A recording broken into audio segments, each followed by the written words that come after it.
अखिलेश यादव ने किया 2024 में चुनाव लड़ने का ऐलान। यूपी की सीट से भरेंगे हुंकार। चाचा शिवपाल ने संभाल लिया मोर्चा।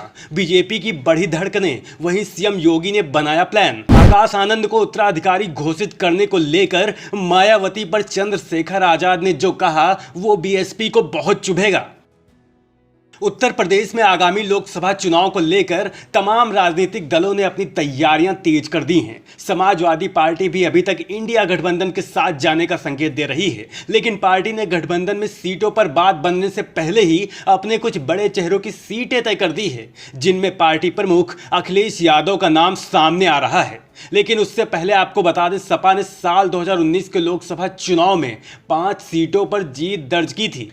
इसमें मुरादाबाद से एसटी हसन, रामपुर से आजम खान, संभल से शफीकुर रहमान बर्क, मैनपुरी से दिवंगत मुलायम सिंह यादव और आजमगढ़ से अखिलेश यादव ने जीत दर्ज की थी। हालांकि बाद में हुए उपचुनाव में सपा को रामपुर और आजमगढ़ की सीट पर हार मिली थी। तो वहीं यूपी की कन्नौज लोकसभा सीट इस समय बीजेपी के खाते में है और साल 2019 के चुनाव में बीजेपी नेता सुब्रत पाठक ने डिंपल यादव को हराया था। इससे पहले कन्नौज सीट पर समाजवादी पार्टी का दबदबा रहा है।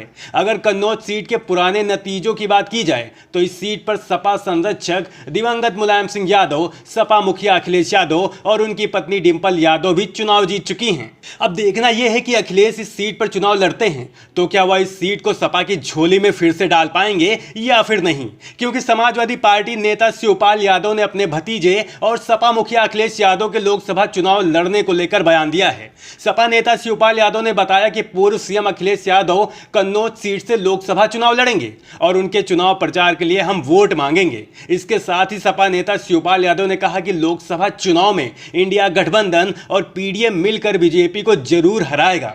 वहीं मध्य प्रदेश में मोहन यादव को मुख्यमंत्री बनने पर शिवपाल यादव ने बधाई दी और कहा कि वो अपना एमपी संभाले, हम समाजवादी यूपी संभाल लेंगे। वहीं अब ये देखना दिलचस्प होगा कि लोकसभा चुनाव में अखिलेश यादव यूपी में साइकिल दौड़ा पाएंगे। वहीं दूसरी तरफ यूपी में एक और प्रमुख चेहरे ने बसपा प्रमुख को लेकर बड़ी बात कह दी, जिसके बाद यूपी का सियासी पारा चढ़ गया है।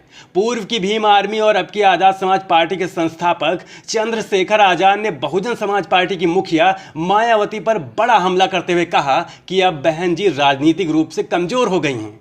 इसके साथ ही आजाद ने आकाश आनंद को मायावती का उत्तराधिकारी घोषित किए जाने पर भी सवाल उठाए। एक यूट्यूब चैनल यूपी तक के साथ बातचीत में उन्होंने कहा उनकी घर की पार्टी है और ये घर का निर्णय है। पार्टी के नेता ने परिवार के सदस्य को आगे बढ़ाने का काम किया है, फिर जनता को तय करना है। अगर किसी ने परिवार के पक्ष में फैसला ले लिया है तो मेरी शिकायत नहीं है, लेकिन उनके पहले के बयान को देखते हुए उनका निर्णय ठीक नहीं है।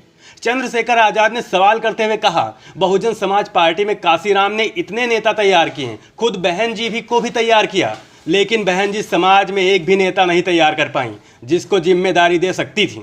आगे चंद्रशेखर आजाद ने मायावती पर तंज कसते हुए कहा कि उन्होंने तो काशीराम के आदर्शों को तिलांजलि दे दी। वैसे आपकी चंद्रशेखर के इस बयान पर क्या राय है, हमें कमेंट करके बताएं और हमारे चैनल को जरूर सब्सक्राइब करें।